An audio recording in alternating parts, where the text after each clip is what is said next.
thing I'm seeing that's effective is connecting the current zoning landscape to the history. So some communities like Louisville, Kentucky did a whole storyboard of the history of their community's policies that had to do with housing and segregation and racial discrimination.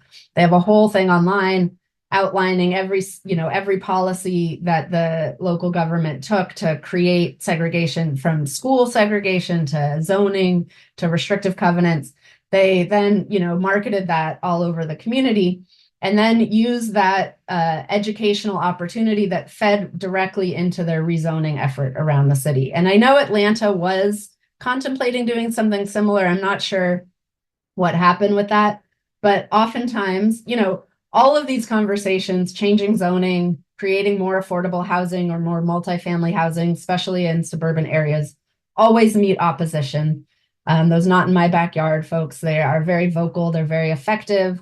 They feel personally impacted by these developments, which, those impacts don't come to fruition. It's not true, but they feel very motivated to show up. Now, what we argue is that there's just as much support for these changes in our communities, but the supporters aren't as motivated to show up. They don't feel as personally impacted. So, they think it's a good idea, but they're not so motivated to show up at a meeting to support those developments and those zoning changes. So it takes organizing to find those people and make sure that they understand that their voice matters.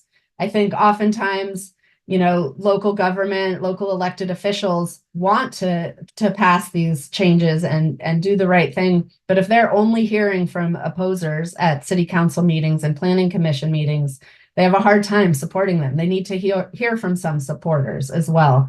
And so, like many of the strategies we talk about in this book, they're not necessarily easy. They take a lot of organizing and work.